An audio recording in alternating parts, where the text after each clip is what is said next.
You are listening to Nerd Best Friends, a podcast that covers the nerdy conversations you're already having, or wish you could. It's the nerdiest thing you'll do this week.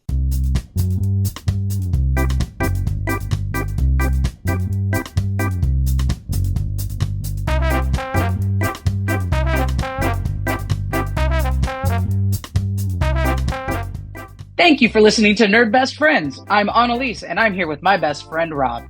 Hey, it's me, Rob, your best friend, your super nerd, and your podcast co-host.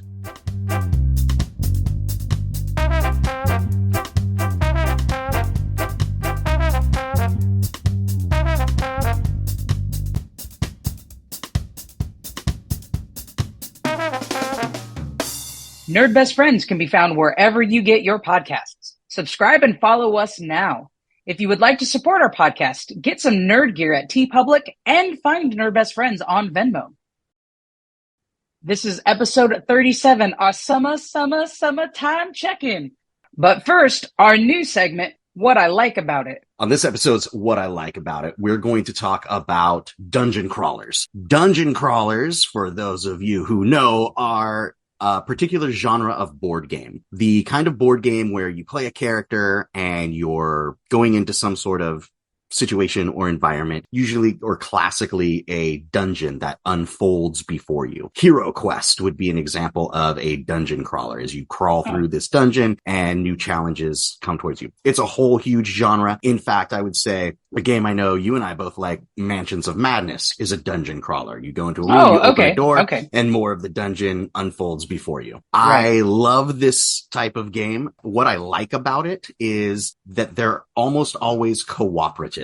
Sometimes you'll have a situation where someone is like the game master role and plays the monsters. My favorite types are when the monsters and the challenges are generated by a deck of cards or rolls of the dice or something, you know, that unfolds in the rules. An app, like in the case of Mansions of Madness. I love that cooperative aspect. It takes that board game night and it kind of flips it on its head, where it takes the competitive nature of it is all of us working together against the game rather than trying to beat you and be the made up victor of our friendship, right? It's that cooperative nature. And we see a lot of that trending with other games that are being made. An escape room is an example of like a real life dungeon crawler, right? We're all working together to try to solve the puzzle to get out of the dungeon. And so I just want to highlight some dungeon crawlers. Hero Quest, an awesome game. D&D adventure system games that we've played, like Castle Ravenloft and things. Mansions of Madness, another great one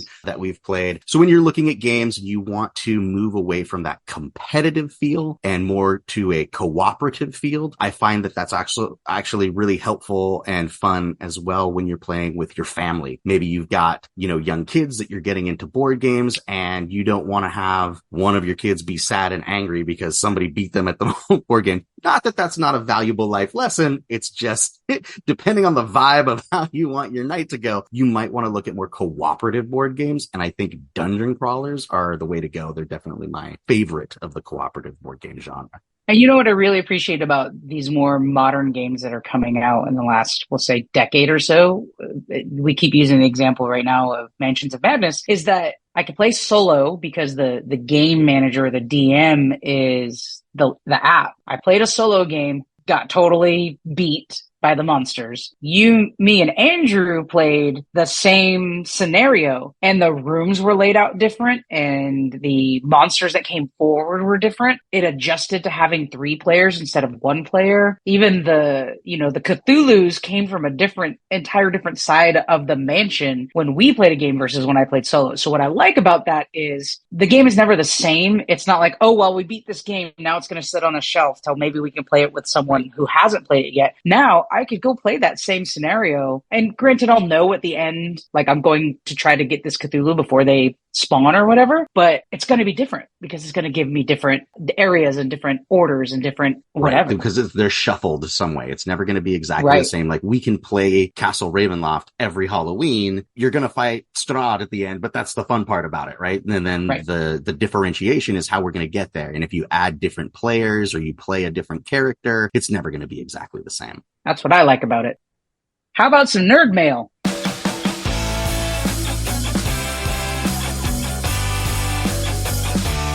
Nerd mail.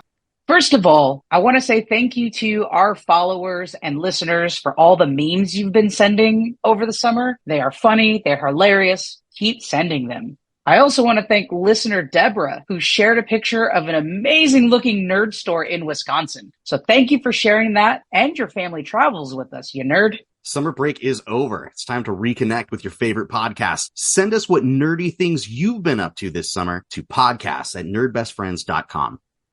Okay, Rob, so it's been a crazy and very nerdy summer. What have you been up to? Okay, well, if we're going to start with me, this has been an interesting summer. This is the first summer where I've been in education, but I haven't had this big summer time off, right? No matter what role I've had, I've always had like a consecutive weeks of time to myself to get myself together with all the nerdy hobbies or travels or things that I wanted to get done. And I didn't have that this summer. Right. So that has put the idea in my head that I can't just wing it. There's not that time to be like, hey, I was sitting around in the game room looking around and I came up with a project and spent 3 days doing it. Like that hasn't been what it is. There needs to be a little bit more organization and I need to be more efficient with my projects. I think I do a good job of that already with the Trello boards and those kinds of things that I keep track of. But it definitely has made it so that I have to look ahead and be like, okay, I'm running this D&D game. We're coming up on a big scenario where I'm going to need to make a 3D printed something. I got to start that a lot earlier. Because there's never a swath of like, oh, I'll just work on that every day for 3 days and get it done. No, it's back that up. Okay, I get 2 nights a week to work on it. And instead of 3 days, that's only a couple hours and that kind of stuff. So I'm working on that change and getting a little more organized. At the end of the season last year, we talked about, hey, what do you want to do this summer? And I was like, oh man, the nerd room has become a wreck over the, the school year. I've got to get it cleaned up. I've got to get things organized. I did not do that. It is, I'm looking at just boxes that are stacked almost to my shoulders, waiting to fall down and break all of the delicate plastic things inside of it. I'm looking at 3D prints that are, they have no place to go. They're just cluttering up the surfaces. There's paint out everywhere. There's empty cardboard boxes in the corners. Fun times in the nerd room here at Casa de Cooper. But you know what? The organization fail aside, that also means you've had an amazing summer. So we've been getting stuff done. Yeah. But, I like a clean, tidy space. And it has been moving further and further from that over the last 6 months. I hear that. So this is maybe it's not an organization. You know what it is? It's not the organization. It's the cleaning. I don't like cleaning. I don't think anybody does. Although we do like organizing. So maybe if you call it organizing. Yeah. I can look at all this stuff and be like, ooh, okay, that's going to go there. And I need to buy a separate box for this. And I could get rid of that and move it over to there. But actually doing it, boy. Well, you're talking about the end of last season. At the end of last season, I, let everybody know that I was moving and starting a new job up in Northern California. And that definitely happened. And talk about chaos. So I'm sitting in my new nerd room. You're clean, organized, put away, set up, perfect nerd room. I mean, still partially. I did get more furniture for it. That's kind of going into what I was going to say, my first nerd thing. So I'll just go into it. The room here is a little bit bigger than the room I had back in Santa Barbara. So figuring out ways to maximize the space, I did get what I read was that Calyx boxes from IKEA were the perfect size cubes to store games in. So I got one of those to match the shelves that I had already had. And man, it's been able to change my ability to organize. But I had a cheat code to that organization, right? I moved into a new space. So if I wanted to access any of my things, I had to open it up and organize. And it's getting there. I still have a lot to do, still have more to unpack, which I can't believe. But I sent you a picture, maybe I'll post it on our social medias, of rearranging how I put my paint stuff instead of shoving it all in one little shelf. I got one of those multi-tiered Rubbermaid carts. So now it's all nice and neat and organized. Right. I mean, I haven't painted yet, but it's ready. And that's the real thing. I've been organizing rather than doing the nerdy things. But for me, it's out of necessity because I moved. I'm almost getting to the point. No, I'm not. I won't. But there is something to be like when you have a big job like that, just take everything out and put it back in. I think that's where we're at with Andrew's room, right? Andrew's starting high school. Sure. He's still got all his stuff in his room that he's had since we moved here when he was 5, right? So there's just a lot of old little kid toys he doesn't look at or touch anymore that need to go. And it's such a huge job. Get some time, like a whole weekend, or even take a day off, take everything out of there. Spread it all out in all the the living corners, room. maybe even paint a wall or something, and then decide like what actually goes back in here now. Yeah, it's a big job, but sometimes that's the best way to do it. Does he get to upgrade from the Spider-Man comforter, or has that already happened? That's already happened. He still has the gigantic Spider-Man like vinyl wall decorations. There's Spider-Man, there's Peter Parker Spider-Man and Miles Morales Spider-Man. They're huge, right? They're like 5 feet tall, leaping out of the wall. So yeah, he'll have to decide if he wants to get rid of those or what he wants to do, which I think he will. I think the conversations I've had with him, he has a cool idea. He's been saving the promotional posters from the different theater productions that he's been in. And I think he wants to bring those and start making the wall of all of those kinds of things that he's done, like a memory wall. I think that would look cool. I'm surprised he's not looking into what I think might look kind of cool in that room is one of those setups where he could take his mattress and put it on an upper bunk and have a whole like workstation and stuff underneath it. Maybe that's what I had that when I was. I remember. I don't know if you had the whole workstation underneath. I can't remember. I don't remember seeing. It was for a while, and then when my computer kind of set up, this was... They were gigantic. So late 90s, early 2000s. Yeah, it was a big computer. Yeah. And of course, it had to have speakers attached, and it had to have an external, like, blah, blah, blah, and the steering wheel for the racing games. And it was like, no, it has to take up more space. Oh, but that's exciting. That's good organizing. It's kind of the same when you're unpacking, right? You unpack a box, and you just put stuff somewhere, and then have to look at what you have and look, nope, this stuff is going to go over here. And this, oh no, it looks like it's just all that shifting. For me, the next step there is I want to figure out LED lighting for these shelves because I think it'll just brighten up this room. To me, I think it'll make it look less cluttered, but maybe that's just an excuse to keep all the stuff that I have. But there was also purging. That is also part of the whole deal. So yeah, the nerd room is set up. Here I am. That's awesome. It looks good. What a great opportunity to make everything look nice and fresh and inspiring. I feel like when I have a clean space, I'm more inspired to work in it, right? And I get more hobby That's done. True as well. Yes. I'm super happy with the Calyx boxes. Like I'm super happy with how the games fit on the shelves and things like that. So it's good stuff. So my next thing that I've been doing this summer is just the different movies and TV shows and things that we've been watching. I think there's been a lot of cool nerd stuff to get to between Disney Plus and Netflix. Our family is never wanting on our Friday family hangout and watch things night. Different things that we've been checking out have been Secret Invasion, the spy thriller with Nick Fury and stuff in the Marvel Cinematic Universe. Bad Batch continues to be awesome. I don't hear a lot of people talking about Star Wars : the Clone Wars : the Bad Batch with my Star Wars friends, but it's good. It's solid. It's Clone Wars mixed with a little bit of the A-Team, right? There's a lot of we went to this place and we were hiding out from the law, but we found these people in need, so we got involved, and now we have to get out of this situation using our different specializations. It's very much like that. I find that genre to be really fun. Mandalorian wrapped up over the last few months. That show was incredible. Oh, and then Dragon Prince, new season of Dragon Prince just dropped on Netflix. That's the one that I've been touting probably since this podcast began. You've been talking about it for a while. Don't sleep on Dragon Prince. It's one of the coolest high fantasy shows out there and very cool for the whole family. Very modern storytelling, a lot of representation, and then also just like lots of cool dragons and stuff. And then there is the new movie on Netflix, Nimona, which is also a really cool take on high fantasy. It's got a very stylized art format to it. It is adorable and also super cool ideas, inspiring for your storytelling. So there's been a lot of cool stuff to just watch and absorb and spend time with the family in those nerd genres of science fiction and high fantasy. Can you believe I actually caught up on a couple of things? No, I don't believe you at all. I did.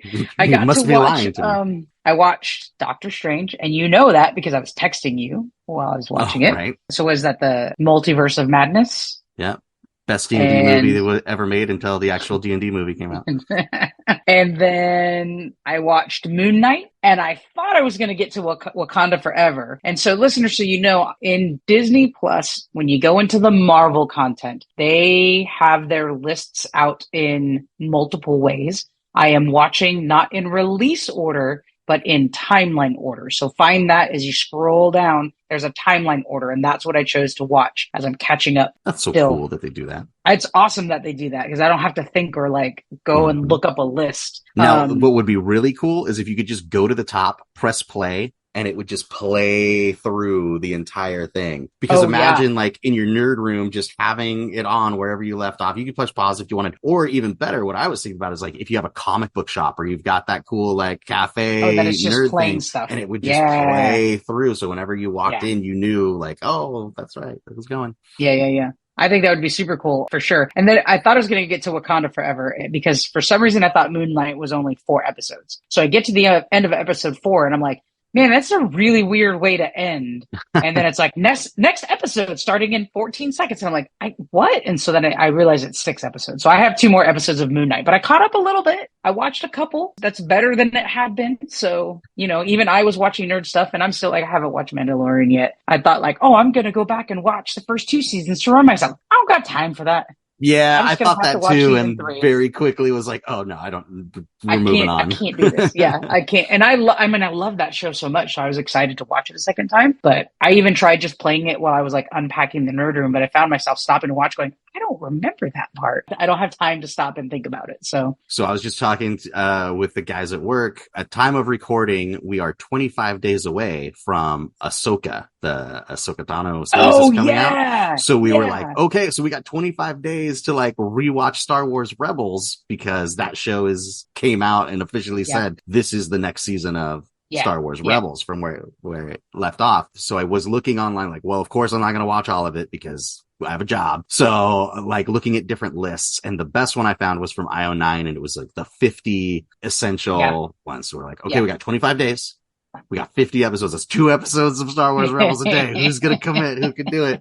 I'm already behind. I did not watch 2 episodes yesterday. So maybe 4 episodes today. Probably not, but I'm going to try. You remember when we used to have enough time to like episode 9 was coming out, or episode 9 was coming out, and we did a backwards map of watching everything before it came out. Mm-hmm. I don't know what happened to time, but like I couldn't do that now. No, it's bonkers. Yeah. I remember thinking the same thing, like when we became parents, it was like, what did we do all day before this? Like, I can't, it took so many hours. We like having a newborn baby. It's like, I guess a lot of those hours happen when you're up all night, but what? I had this much time before.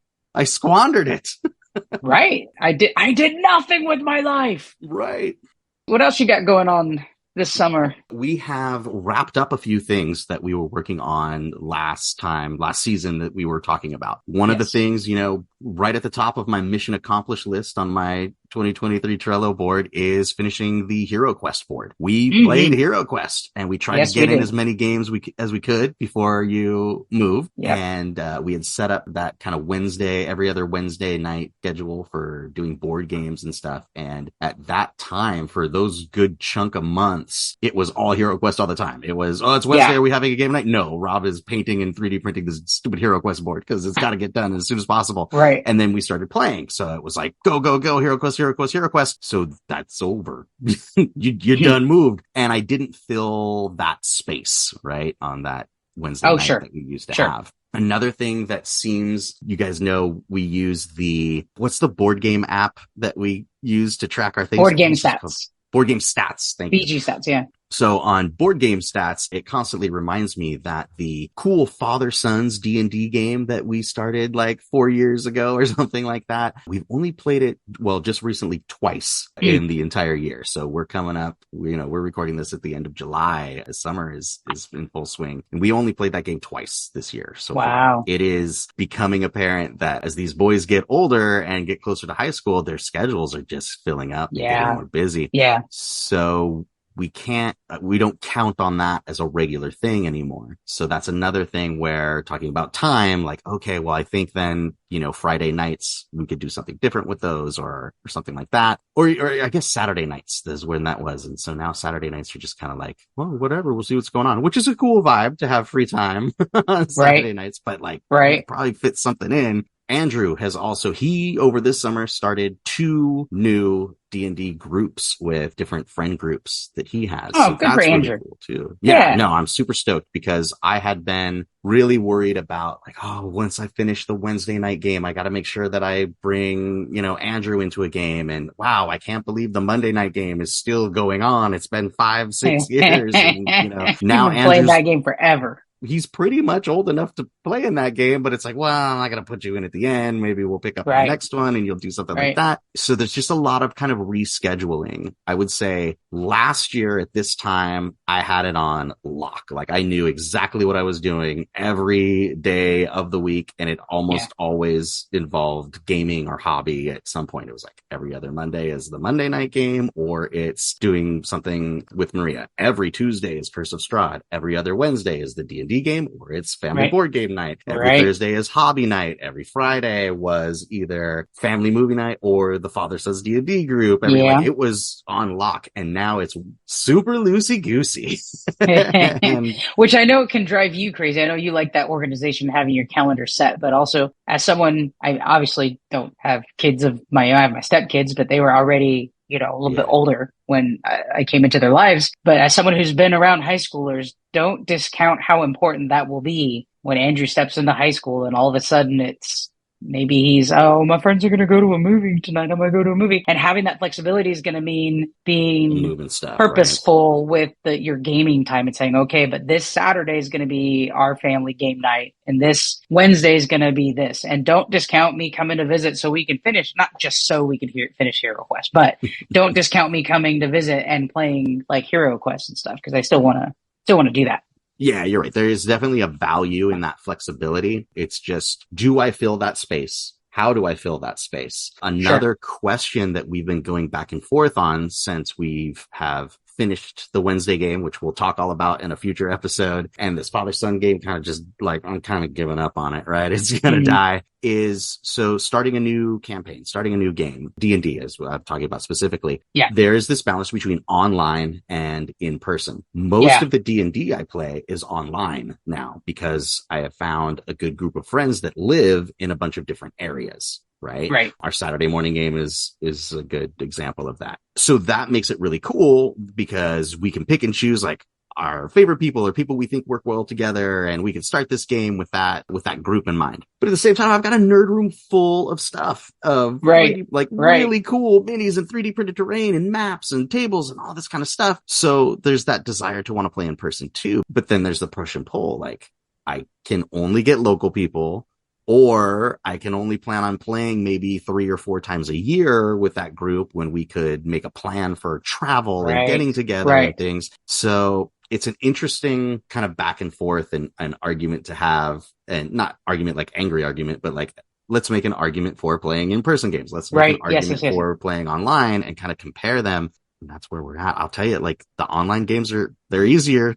Go to work all day, come home, flip on the computer is a lot easier than come home and scramble around to set up a table and, get out all the minis and do all that kind of stuff. And then put it all away when everyone's done. And But, pluses and minuses, and then playing in person it's a vibe, now that I've done it, it is a very different game. So that's the struggle. That is the struggle for sure. All right. What do you got next on your list of summertime activities? Well, the cool thing is, thanks to you, before I moved, I learned how to slap chop.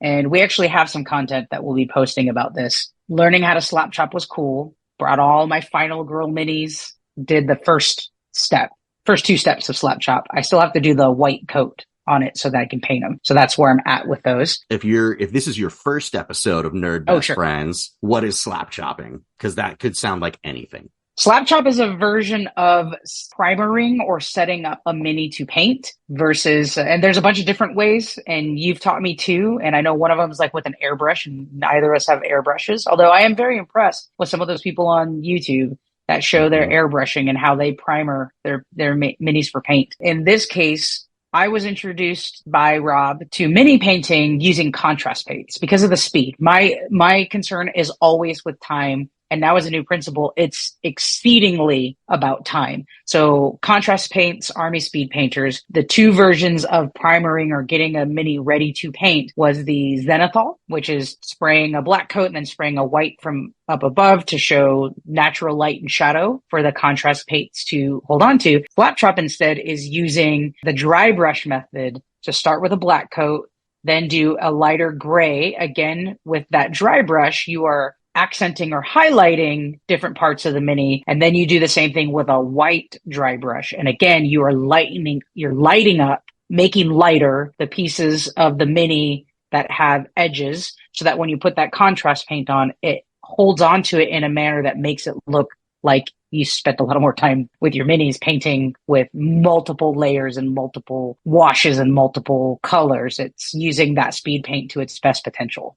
Perfect explanation. Yeah, there we go. Pass. Pop quiz, hot shot. Yeah, so, it's so much fun. Yeah. In classic miniature painting, right? You start with whatever kind of base coat, could be black or could be white. You put down a base coat of paint, such as like, I put down a dark blue, and then I'm going to like layer that up with a light blue, and then I'm going to just highlight the edges with an even lighter blue. Now that we have these speed paints or these contrast paints that are transparent, we can do all of that work in the prep phase, which is that slap chop of the black, then the medium, and then the highlight in white. The transparent paint goes over it, and it gives you those three tones of lightest on top to darkest in the shadows without having to have all the skill and time of painting every little thing with a regular paint. Change your life. You paint so many miniatures now.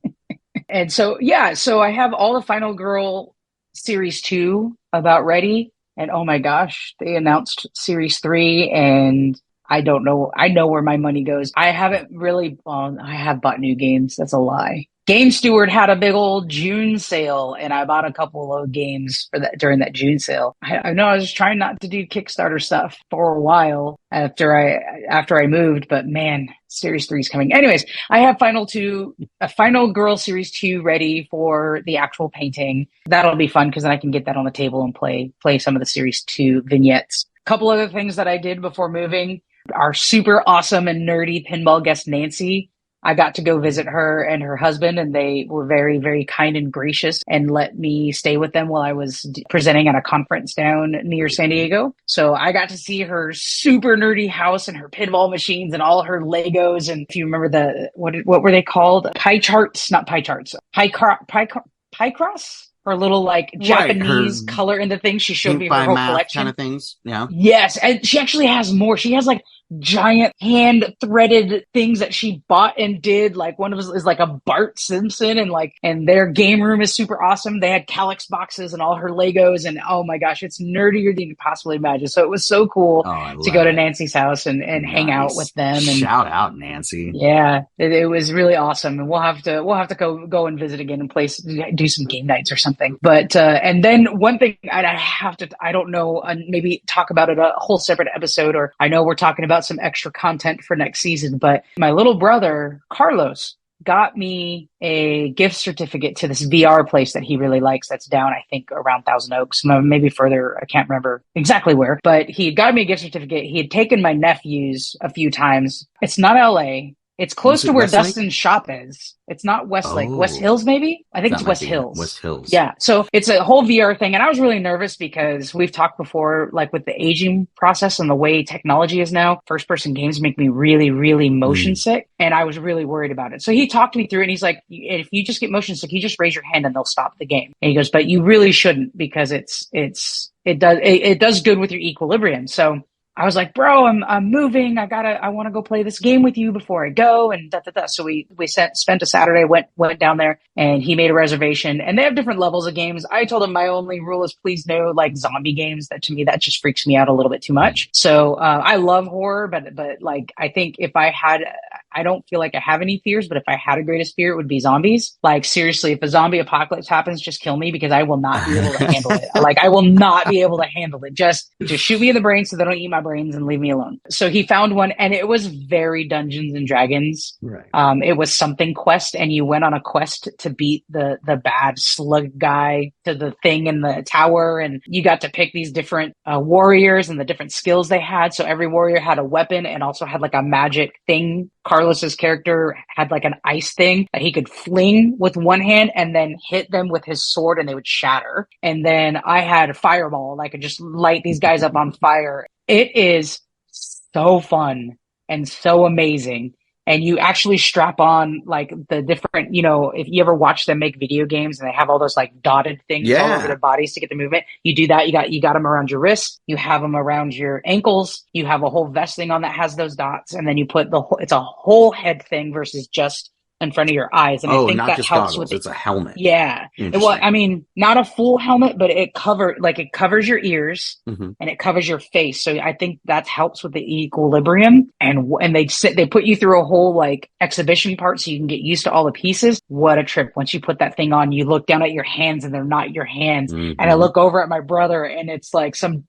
6 foot tall warrior dude. And it was so much fun. It was so realistic when there's a part where you're on a platform and it starts to rise up this tower. They have the wind coming up. So it feels like you're moving. God. They have things like kind of puffs of air, like Indiana Jones at Disneyland to make it feel like things are happening around you. If you like lose all your health, you have to put like the person who's alive has to put their hand on your shoulder to bring you back to life. Cool. And at some points it was freaky because I turn around and there'd be a 6 foot ogre in my face. That ogre's not the right word. What are they? What are the ogre looking things we always have in D&D? Orcs.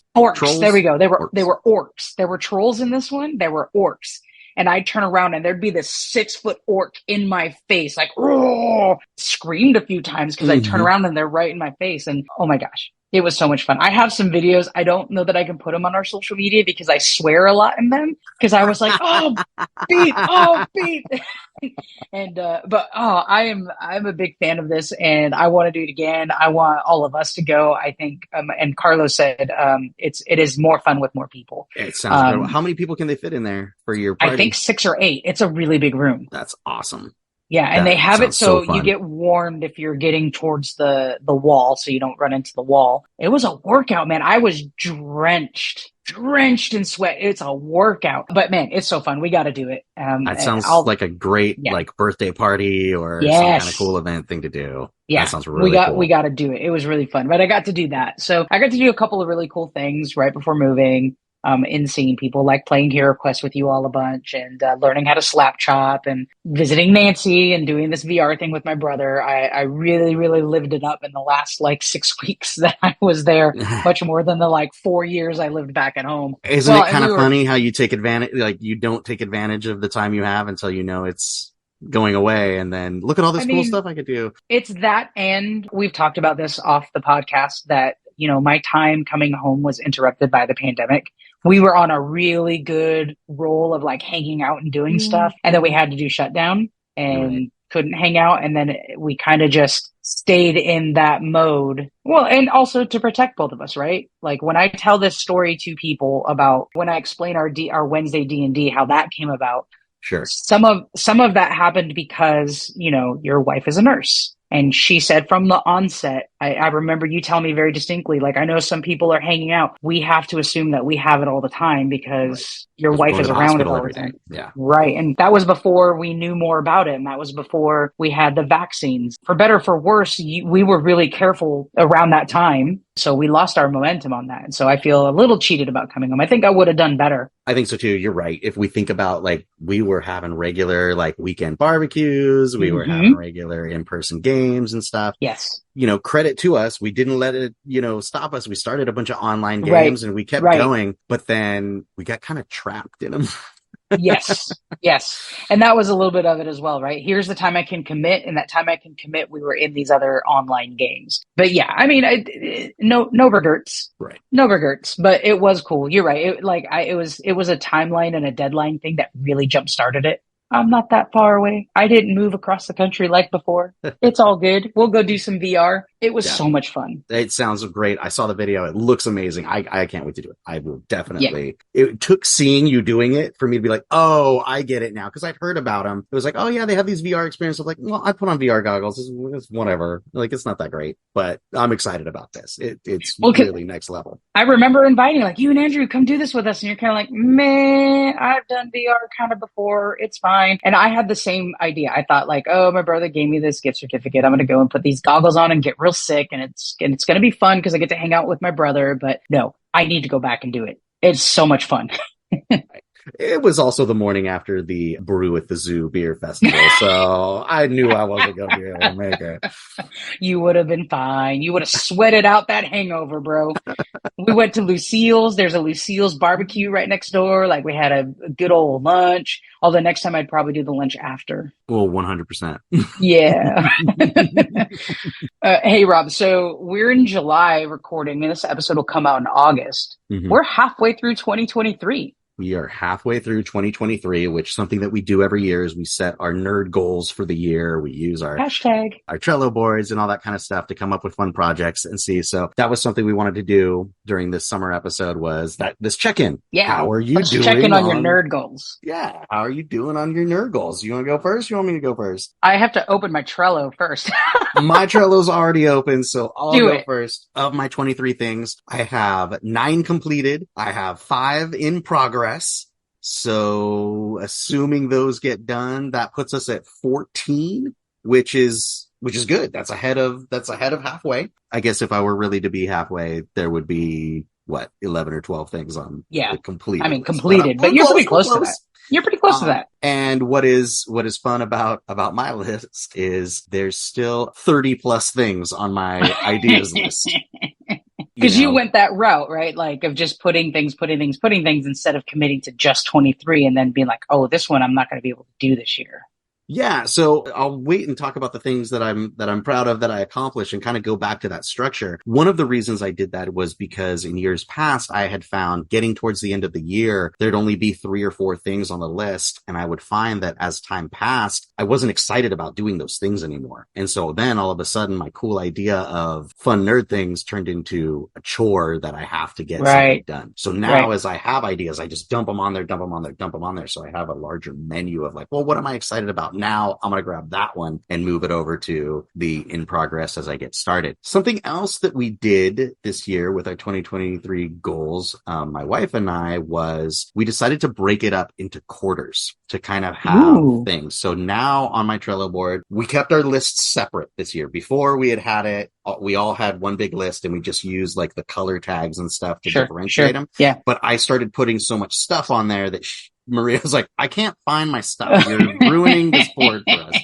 So now we have 2 lists of ideas. There's Rob's projects and Maria's projects over on the left. Yeah. And then we set it up so we have our in progress list as we start things. But now we have a quarter 1 list, quarter 2 list, quarter 3 list, quarter 4 list for mission accomplished. So the idea was to kind of keep us on track. Right? Like, okay, well, if I want to get 23 things done in 12 months, I need to be putting 2 things on the mission accomplished board, every quarter. By 2, of course, I mean 6. Math. Yes. Math. 2 a month, 6 a quarter. It works. There we go. So we got to move some things over. And so quarter 1 is done, and that's like moved over to the end. And now we're in quarter 2. It was just another way to organize it that keeps things from getting like really long and out of control. So we're trying that. Sure. Yeah. This year. But as far as things that I got done that I was super stoked about was number 1 at the top of the board, like I said, is the Hero Quest board. There's a big picture of the Hero Quest board. That was a huge push, and we played a bunch of games on it. The pictures always look fantastic. I'm super happy that I did that. That was a big project with a lot of different kinds of pieces and fail points along the way.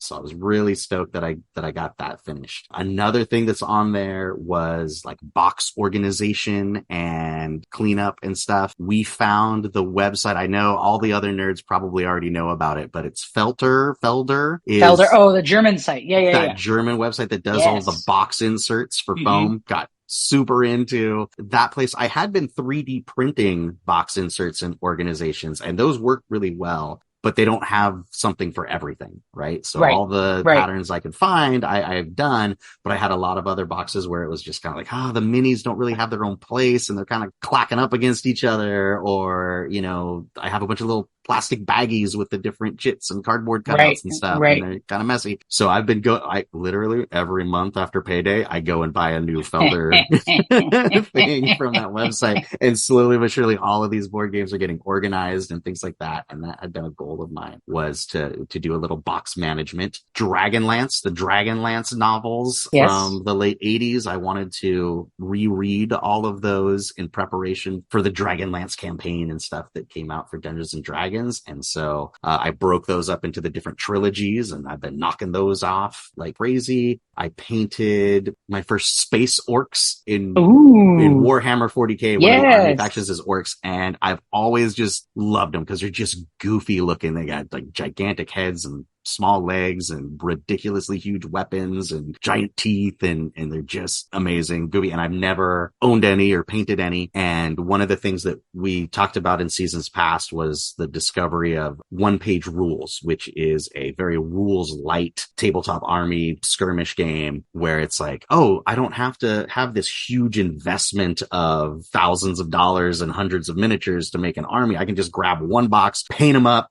call them what I want, play a game real quick. So I just got a little squad of orc dudes and painted them up, and I had a great time doing that. They have a nice prominent spot in my display case. Your display case, very cool. And then getting to some 3D printable things. I'll do a bunch of like Kickstarters where artists and companies that I know will put out a new set of 3D printed terrain and stuff like that. And so like the Hagglethorn Hollows one from Printable Scenery, I finished everything I wanted to print up from that this year. We also, from Printable Scenery, they had a Western Town expansion thing, and I did that whole set for a game we played, which we'll talk about later, which was super fun. So those are the things that I've been getting done on my list. Coming up, some highlights of things coming up. We are going to play our first D&D game with my nephew, Henry. Ooh. He finally, I think he's 8. He just turned 8 in May. Yeah. And, he's been coming around for his whole life and looking around the nerd room and stuff. And finally he was like, hey, I want to check this out. When can I come over and play a Dungeons & Dragons? Oh, buddy, here we go. So all right, that's on the list. That's going to be awesome. a cool one to check off the list as well. And just going through these board games. When I bought my 3D printer that has been fantastic, the Prussia MK, whatever, it was an investment. It was pretty expensive. It was like $1,000 or something. Mm-hmm, and so I was like, well, where's that money going to come from? And so talking with Maria, she's like, where it's going to come from. You buy you buy hundreds of dollars with Kickstarters every month. This is crazy. You have a problem and you need to stop. It's just like, all right, you're right. So it was, okay, well, if I take a year off, or if I take 2 years off of buying every Kickstarter that looks shiny, that comes across my my social media feed, that's where that money will come from. So we're a year and a half in to no Kickstarters. Wow, has it been that long already? Yeah, because that was Christmas, the one. Wow. Okay. So it's been a year and a half of no games on Kickstarter. I'm enjoying it because I'm getting stuff done. Hilariously, it's been a year and a half since I stopped buying things like Kickstarter. I'm still getting Kickstarters delivered. Yeah. I was actually going to say, I'm sure you still have your list of stuff that is outdated or still not sent. Yeah, exactly. But I have been enjoying in this time having the feeling of, wow, I got that done. And on top of that box is another box that's done. And on top of that box is another box that's done, replacing the feeling of, oh God, here's another box of unpainted miniatures. Oh God, here's another box of unpainted miniatures. Oh my gosh, what was I thinking? I can't paint all these miniatures. Those feelings have been replaced. So I'm thinking about, and we'll see if my willpower is strong enough, but I am to a point where I'm like, I could keep going on this streak and I might be able to get to a place where I don't buy another game until the previous game is painted. Ooh. I will see. Ooh, okay. The other thing that's inspired me is we've been visiting a lot more cool nerd stores and getting like social media shares of cool nerd stores in different cities where I'll see eventually a lot of those Kickstarter games show up in the nerd store. They're a little more expensive, but it gives me time to think like, do I really need this? Do I have the capacity to paint it? Am I still excited about it? Right. 2 years later, if so, I'll pick that up and I'll pay a little extra and, preferably from a local business than just buying it online so that that extra money kind of goes someplace instead of, just to the ether. But I don't know. I'm looking at that self-discipline as maybe being possible once I get everything here painted. I think it's really easy for that FOMO to go away once, like for me, once I started. Well, I mean, that's a thing to talk about, right? The nerd store here in Ukiah is phenomenal. Yeah. Right. And Very impressive. I'm very impressed and very surprised. So kudos to Sword and Board here in Ukiah. But going in and seeing those games that I had seen on Kickstarter and going, I'm okay not having it. It's very easy for that fear of like, what am I not going to get if I don't get the Kickstarter? That FOMO goes away. And I think for me, the turning point was when we went in together on the Marvel Zombies. Which we did the second wave shipping, so ours still hasn't arrived yet at this time, end of July. Seeing it in the store without all the crazy expansions by itself looks like a good game that I might have bought off the shelf, right? I joined a Facebook page, like a board game community Facebook page, and people were like showing off their painted, the giant, like 3-foot mini. Yeah. And I'm like, I'm okay not having that. I really am. I kind of knew when we voted, it's like, well, first of all, with something that big, it's going to be on display by default. It doesn't fit in a drawer, which means it's got to be painted really well. Yes. Do I really want to spend? No. I'm just always going to be looking at it being like, that don't look very great. Yeah, but that was a turning point for me with Kickstarters, looking at our eyes both got really big and went like, oh my God, we can go all in. And this is how much with each of us spending half. And then we both said, okay, wait, we barely have time to play what we have. What are we really, really interested in with this game? And I think that was a really smart conversation to have because it changed my ideas of looking at Kickstarter as well. There are those games that like, hey, this is like a cool family weight game. I'm going to play it. Do I need all the expansions? Or will I just never get to them? Right. And I know I have some games where it's like, I'm never going to get to all those expansions. Right. Hero Quest is a great example. There are a bunch of expansions for Hero Quest, but like looking deeper into them, it's like, well, this is a lot of repeats of the same sculpts. So I'm really just getting myself into painting more of the same models I've already painted. Yeah, it's a new scenario, but like there's a replayability in the first 14. You know what I mean? Like if I go back and play through the scenarios again with a different group of people, it's going to be fresh, I don't know. So maybe that's just me talking myself out of spending all the extra money. No, it's true. Right. Like, and that's what's kept me from pulling the trigger on the Mansions of Madness expansions. Right. Even though they introduce new characters, like I can get some new characters and some new monsters from those expansions. I just haven't done it yet. Like I'm not playing the game enough to be sick of the dozen or so adventures that are in the original box. And you did do an expansion for Dark Tower, right? They put something out. I have bought all the expansions, but I will tell you, I haven't played the first expansion it came with. Yeah. I bought the Covenant expansion. Actually, we got an email this morning. It's still delayed. They've had a ton of delays for a bunch of different reasons. Okay, that's what now the warehouse where they're being made got hit by a typhoon. And it's going to delay it just a little bit. Hope you had insurance. Yep. So the Covenant expansion isn't coming in. The only reason why I decided to do that is because it does appear to me that Dark Tower is like a luxury plus game, and it is popular enough for them to continue, for Restoration Games to continue keeping the interest in, but it's not popular like Gloomhaven, where you're finding it on the shelves everywhere. In fact, most store owners, or when we go into a store and I ask about Dark Tower, they're like, yeah, it was pretty pricey for us to invest in. We have a few people here and there asking for it, but most people are just buying it online. I went for the expansion, even if it takes me a really long time to get to it, because I've only done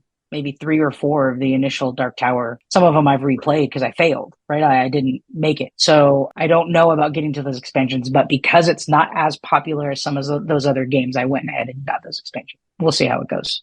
Well, on my Trello board, I completed 6. I have 7 in progress, and then I have 10 that now I'm going to have to maybe go the Rob route and say, like, I need to add some on here that might be more attainable than what I was thinking about originally. So my 6 that are completed were easy stuff that I knew, I'm going to get rid of my storage units. Well, I had to because I was moving.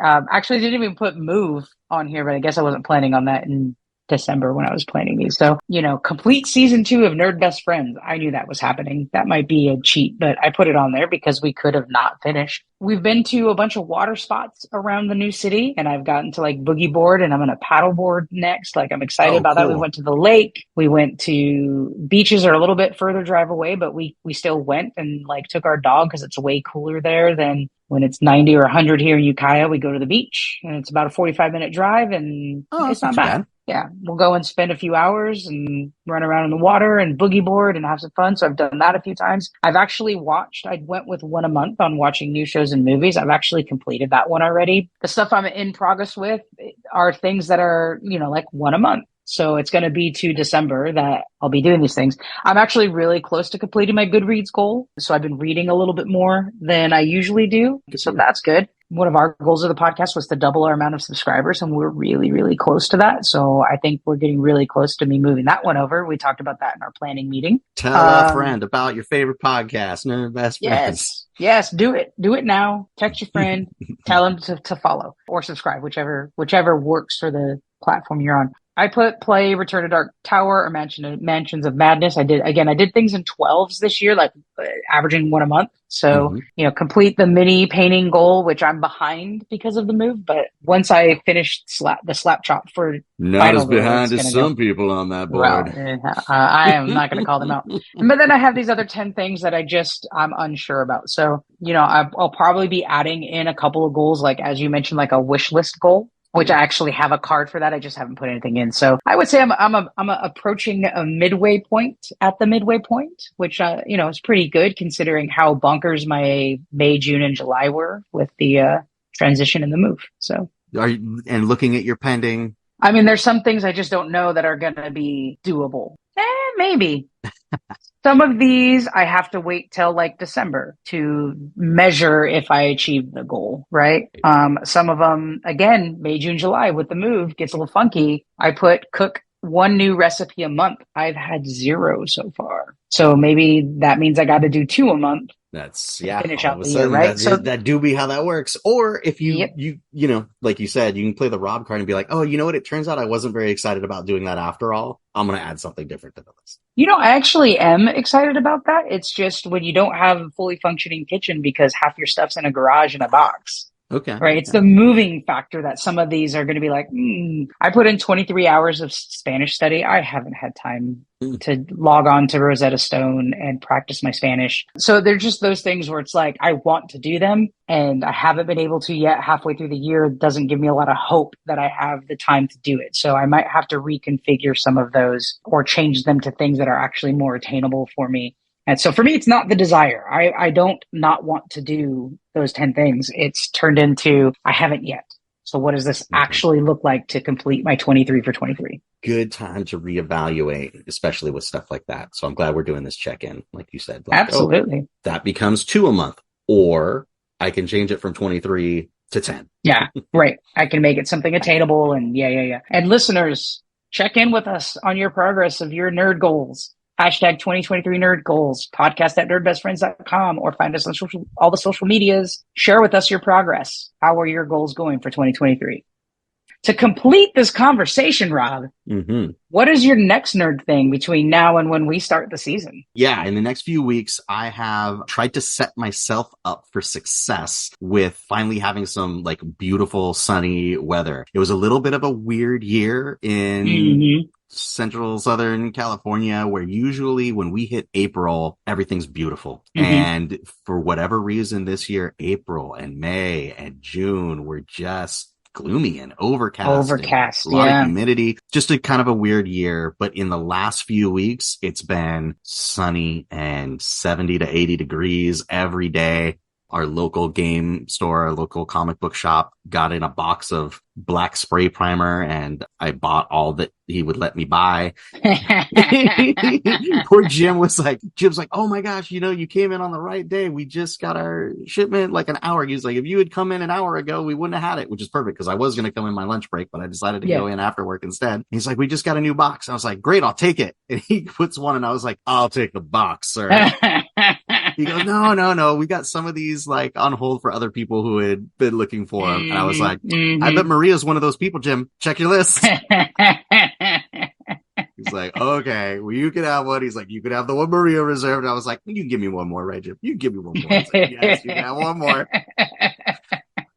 And I went through them. There's like only like a quarter probably bottle left of that third can. So what I did was I just took out the next boxes of stuff that I need to paint, undercoated them all, had it all set up on my desk of just, like 100 minis, and started slap chopping and sat there for hours, a couple nights just doing the gray. And then next time they were all in here just doing the white and all that kind of stuff. So I've got a ton of stuff to paint, and I think it makes it so when I'm ready to paint, and it's evening time or whatever, I can open a box and there's something ready to go. Right. I don't have to be like, oh, well, tomorrow, if the sun comes out and I'm home, I'll spray something. Like, I've got a ton of stuff primed, slap chop, ready to put paint on to get me through the rest of the summer. How about you? What's next on the horizon? Well, now that I'm relatively set up here, I sent you some pictures. I spent some days, took a couple days off of work before starting the school year, spent some days really unpacking and setting up the nerd room. One of the things I got myself was a foldable play table, like a card table. But I got one that was a little bit bigger. The dimensions are bigger than a regular card table because I know like Dark Tower neoprene board is giant, right? So I wanted to make sure the games fit on the board. I got this foldable game table so I can play my solo play games here in the nerd room, and it fits perfect, and I can fold it away and put it away. So now that that's ready to go, I want to play more solo games of Final Girl. I want to play more solo games of Mansions of Madness. So now for me, it's finding when that is in the week or on a weekend.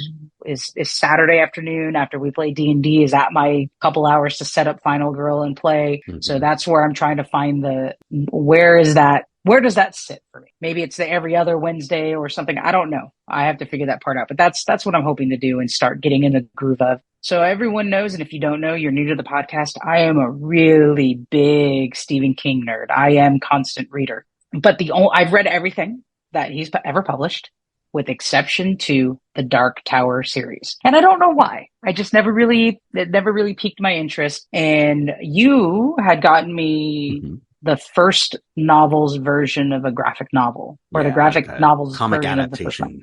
Yeah. So I started to read that and I'm like, I flipped through the artwork. I read about half of it. And I'm like, I don't want to spoil it in case I decide I want to read the novel. So I don't know. I had a gift card for a local bookshop in Santa Barbara I had to spend before moving. So I went in and got a couple books, and one of them was Dark Tower Series 1 was like on sale on paperback. And so I started to read the Dark Tower series, and I'm like 20 pages from finishing the first book, The Gunslinger. So we'll see. Yeah, I'm going to say I'm like 3/4 peaked. We'll see if I continue to read that Dark Tower series. I will definitely go back and finish the graphic novel or the book adaptation of it now. But I don't know about watching the movie. Oh, that's right. Was it a movie or was it like a series that came out? It was a movie that came out with Matthew McConaughey. Oh, interesting. Okay. Yeah. It didn't do well. Got it. And I can see why. Was there also a series, or was there like a series in the works, but it fell apart or something? I think a series in the works because it was Dark Tower. And this is not the game Dark Tower, no connection. Right. Just going to say, I can't quite remember because sometimes I don't pay attention when it's Dark Tower because I've never read it. But I know that Stephen King was really excited for the movie and it flopped. And I think it flopped because I think the intention was to not cover the entire series, but to do a series of movies for each novel. And this first novel is really funky, especially, he wrote it so long ago. He wrote it like in the 70s. And the version I'm reading, he went back through, George Lucas did. Well, he didn't add things in because of what he wrote later. What he did was make the foreshadowing with more clarity. Foreshadowing, right? The hallmark of all great storytelling. So, and also because he wrote it in the 70s, he wanted to update some language. So, some of the stuff that he wrote in the 70s can be very, very offensive in today's standards. So I read a whole chapter by him before the book started on how he thought through going back and looking at the works of a 20-year-old man and how he made it so that a new reader today would be interested in the story to continue to where it ends, because he was very prolonged and thoughtful when he finished this series. In all actuality, I don't know that he ever planned to finish the series. But if you know anything about Stephen King, he was hit by a car in the early 2000s and almost died. And that was a turning point for him to say, I shouldn't leave this series unfinished. And so a few years after that, he went back and looked through all the novels leading up and where he wanted to end and wrote the final book.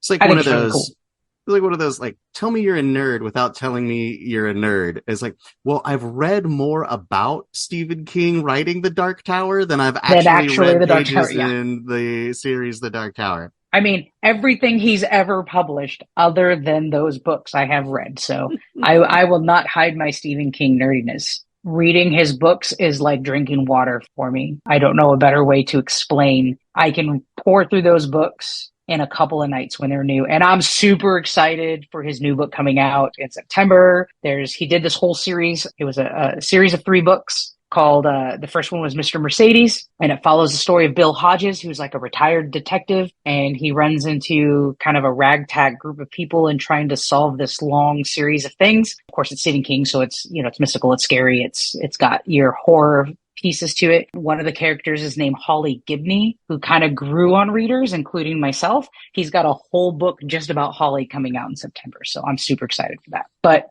Dark Tower, I'm finishing The Gunslinger. We'll see if I get to the drawing of 3.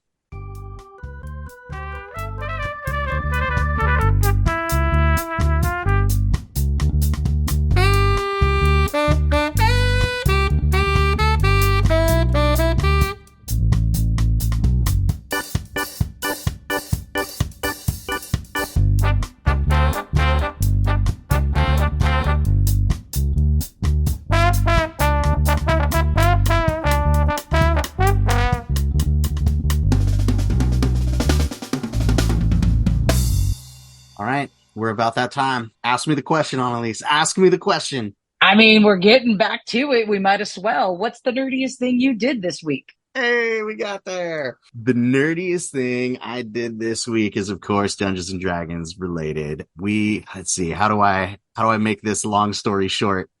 We've been playing this adventure forever, and inside of it, we've been doing little side quests for the characters. So the reason Princes of the Apocalypse has taken so long is because at the end of every act, we've thrown in another adventure. Okay. And so this time we wanted to catch up with one of our ancillary characters. And so I grabbed, being inspired by all this Dragonlance stuff that I've been doing, I grabbed an old 2nd edition D&D module all about Lord Soth, which is this Dragonlance villain, and converted it into 5th edition. And during that conversion, I streamlined it. Like, I don't need this to take forever. It's, you're going to go to the village. You're going to learn what you need to learn. You're going to go to the castle. You're going to up the tower and start fighting the bad guy. So sure enough, my players are like, cool, we found out what we needed to do. We traveled through the forest. We got to the tower. Bop, bop, bop. It's time to fight the bad guy. They're like, I don't think we're ready to fight the bad guy. That seems like really quick. We have to be missing something. We're scared. So they went back down the tower. Oh, no. To the forest, and I have nothing. So I'm like, okay, well, let's pivot. Let's do something.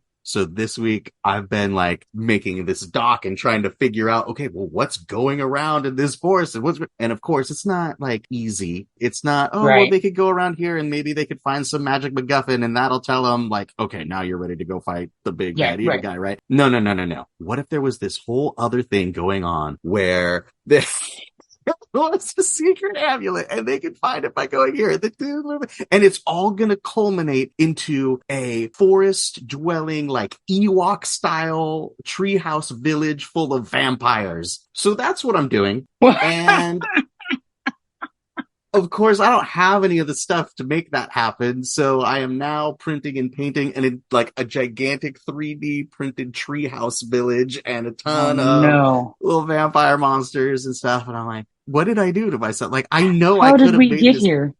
Yeah, exactly. How did we get here, Rob? You could have been the DM that goes, nope, there's nothing there. Where are you going next? Yeah, but that's, I'm sorry, your princess is in another castle. Totally. Yeah, if it was a video game, they would have walked back to the door and it would have just been closed and the music would have changed. Boom, boom, boom, boom, boom.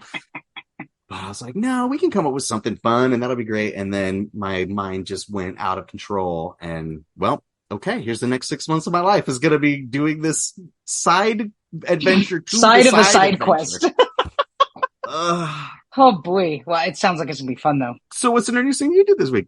It's not that nerdy. I just went on a big old rant about Stephen King. As a horror nerd, I finally watched Scream 5. Oh yeah. Yeah. You know what? I really like Jenna Ortega. Okay. She is a great actress. All kudos to her. Well, let me first say, Rob and I, neither of us are members of SAG-AFTRA. We are not writers. We are not actors. We have This is not little a studio podcast. produced podcast. But I will say, even though we're producing content, we stand in solidarity with the people in creative world asking for fair wages and livable wages with the advent of AI. So want to say that. What brought that about is kudos to Jenna Ortega for her Emmy nomination for Wednesday, which was a phenomenal series. And because of the strikes, I'm really sad. I hope season 2 doesn't just get tossed because they did such a good job. And I know they're writing a great season 2. And Jenna Ortega's in Scream. She's in this newest iteration of it. And I was on the fence about whether or not to see it. I've talked about that before because Neve Campbell couldn't work out her deal with the studios. They, in my opinion, should be treating her as well as the Halloween series was treating Jamie Lee Curtis as its like ultimate final girl. They wouldn't do that for Neve Campbell, who is the ultimate final girl for Scream and the basis for the whole storyline. And they couldn't come to an agreement. So she's like, I'm not going to do it. So I was on the fence about whether or not I should even watch it, but everyone kept telling me it's good, good, good. And I will tell you, 90% of it is great. It's actually a really good version of Scream. I was really impressed how they were able to rekindle a lot of the whole series, but the really scariness of the first movie. There are so many Easter eggs and it's very purposeful. It's not just cutesy, but man, the ending. Once the big reveal happened, the reveal I was thinking in my head would have been a better storyline because what they came up with was pretty upsetting. And it actually broke the cycle of what this series was actually about. They're probably doing that so they can continue to make 7 and 8. And they're doing what horror movies do. But we're at the part of the series where I don't pay attention. I don't watch. Are they going to space? Are they going Jason in space? Probably. I don't watch Halloween 3, 4, 5, 6 until it comes to H2O. I don't watch Freddy versus Jason. I don't watch after Nightmare on Elm Street 3. It gets too wacky and out there and just there to be there. And what is that like? Jason Takes Manhattan. Like, I don't watch that stuff. Give me good storyline content. And so some of those are really good. And that's what Scream 5 did. It was really, really good. Really, like, they really hit a great level of new and nostalgia, and they continued to. What was brilliant about the first one is that it really not only puts a lampshade on the horror tropes, it also just exposes. It takes that lampshade off and exposes what's silly about horror movies. And this one achieved that. And what's silly about remakes and what's silly about reboots and what's a remake versus a reboot and which one are we living in? And they put that lampshade on and flip it off. And they did such a good Wes Anderson or Wes Craven-esque job with it. And then to end it the way they ended, I was so upset. That's my nerd rant. That's the nerdiest thing I did was watch Scream 5. I have found that probably in the last 2 years, any new movie I've seen, I've been really disappointed and questioned the ending. Yes. And I don't know if it's always been that way and I'm just kind of sick of it, but I have found that the endings are very cowardly and almost to the point where it feels like they've been changed from the creator's original thought. Like things will be set up and set up and set up. And then at the end, they'll just backtrack on it and play something safe and jarring even. Yes. At times. And upsetting. And it's like, why you set everything up to be this way to give this character, the closure, but then you Uno reverse carded it in the last minute and a half so that everything's okay? Or you're trying to do a sequel, or like it just has become a little transparent and frustrating. Like, when that started for me? Do you remember going to see Grown Ups in the theater? We were all excited because a new Adam Sandler movie had come out, and we know Adam Sandler comedy is what it is. So you don't go in expecting cinematic great. And that movie was pretty good. It was funny. We laughed. We ate popcorn. It was a decent time. And then they get to the ending where he throws his last shot of the basketball game so the other dad will win one. And what? What? I remember zero about the movie. You don't remember that? We had a long discussion I about believe it we did. yeah. You know, But it's I that was whole, saying, because like, you know, they build up that rivalry between him and the other dad, like, because the basketball game when they were kids, and they run into each other throughout this little town that they're in, and it's, you know, they have beef with each other, and the guy challenges him and his son to a 2-on-2 basketball game, and they're just kicking this guy's butt. And Adam Sandler like looks over and he's like frustrated with his kid, and I don't know, has a heart moment and purposely misses the last shot so that the other dad can win. And no, that's when it started for me. well, that was a long time ago. What year did the movie Grown Ups Adam Sandler come out? I don't know, 2010? 2008? No, it wasn't recession time, I don't think. Maybe it was older. What? I don't know. No, You tell me. 2010. You nailed it. It was 2010. Dang, I pulled that one just randomly out of the air. But yeah, I agree with you. The endings of stuff has been wonky. So things that aren't 13 years old, the newest Indiana Jones movie would be one of those things where it's like, there's not going to be a sequel to this movie. It's the fifth one. He's old as dirt. Let it go. And they just set it, and they set it all up and all up and all up for him to have this really fun, cool, like, here, this is what happened to this character. And then just jarringly went, just kidding, happily ever after, instead something different. You cowards. Oh my gosh. I saw the Spider-Man multiverse, the new one. It is so good, but I was so mad that it's to be continued. I was so angry. So everybody keeps saying this, and I'm like, how did you not know it was when they released it? It was like, it's going to be a 2-parter, blah, blah, blah, blah, blah. And so I feel like it's like everybody says it ruined the movie for me, that it was to be continued. I'm like, what are you talking about? It's awesome. It didn't ruin it for me. That was not an ending. It's only loosely connected because I remember being that mad when Back to the Future was to be continued at the end. I remember sitting in the theater and being upset. And it brought up that same feeling of me as kid me at like how old was I when Back to the Future came out? Like 6 years old, being super mad that it was to be continued because that was the first time I've ever seen anything like that. What got me is it's so good, and it's so good, and it's one of those very few and rare movies that you are so entertained and so into that you don't want it to end. Right? And I was ready for that big conclusion. Here we go. Here it comes. And I remember thinking as we got to that point, I'm like, we've been here for a while. Wait a minute. And then boom, to be continued. I'm like, oh, hell no. But it was just. So this is an argument then for spoilers. I would say it would be much better to know, like, I think people will avoid spoilers so they won't read things about movies coming out or whatever. Cause like like for me and my social media feed and the algorithm that I live in, it is insane to me that nobody knew that this movie was to be continued a year ago. Right? Because that was always the buzz. So, but Maria had the same effect. She's like, oh my God, I was so bummed out that it was to be continued. I'm like, oh, I guess I should have told you that, because I'm not bummed out at all. Like, I was like, what is the cliffhanger they're going to leave on? And as they're building up the reveal that he's in the wrong, spoiler alert, the reveal that he's in the wrong universe at the end was so good. It was so good. Yes. It was good. Yes. And I was just loving it and loving it and loving it. And when it came up and they're in the world without a Spider-Man and it's just all like on fire and apocalyptic, I was like, this is perfect. This makes me want to come back and see what they're going to do with the third one. I was so jazzed. God, it's good. I wasn't upset like it ruined the movie for me. And I want you to understand how careful I am, because I know I am so far behind. No matter what my algorithm shows me, how careful and purposeful I am when I'm on social media is to not get spoilers. I have to work really, really hard at it. So it didn't ruin it for me. But I was just mad. I was mad because it was so good and I want to know the ending now. That's me throwing a temper tantrum kind of effect, right? I didn't need to know that. So what I understand about this is kind of in one of those like Lord of the Rings / Hobbit situations that they had continued making the third part as they were making the second part, right? So that's already well down the road in production. Yeah. There's not going to be anything that's going to be on time or as good as it would have been because of the strikes going on right now. Yeah. Hopefully, because they had done so much work on it during the production of the second one, we won't have to wait too long for part 3.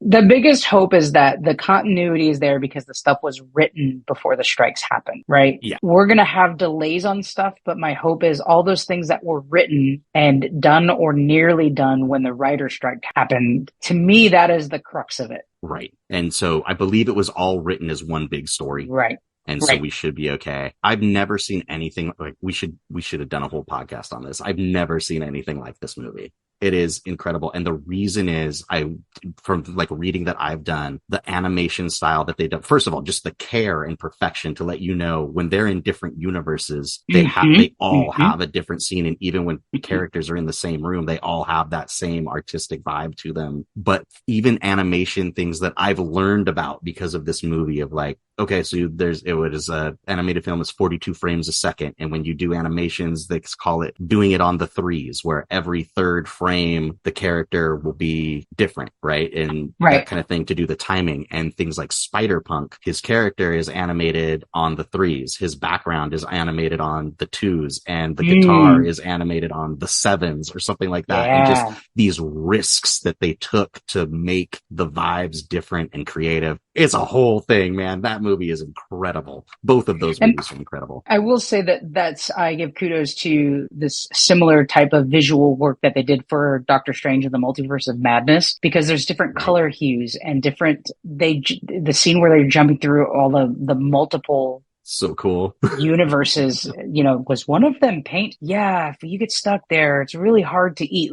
But the detail that they put in on those pieces was also very, very good. So along the same lines of the Spider-Man. But yeah, when you have all those Spider-Mans and women's standing there and every single one of them visually looks different depending on what universe they came from. It's overwhelming. That's exactly right. It is awe-inspiring. Yeah. Larger than life. It was great. Oh my gosh, we got so off track. All right. Here we go. It's been fun.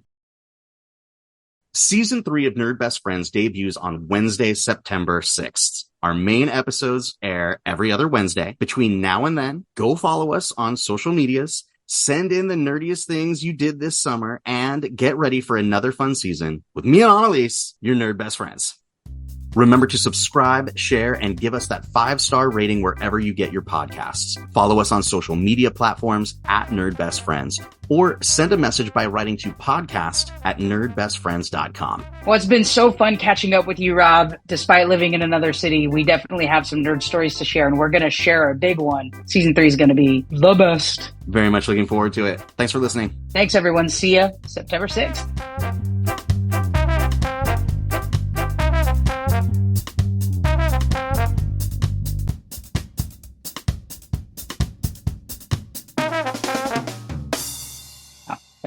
No, because you're scrunched up in the corner. How about on your bottom? It is on my bottom. Stupid. Well, I got my Trello board. All right. I've completed. This is the danger of these summer episodes. I feel like we've been talking for 3 hours. I know, right? It'll be a hell of an episode. And so, it's only been an hour and a half?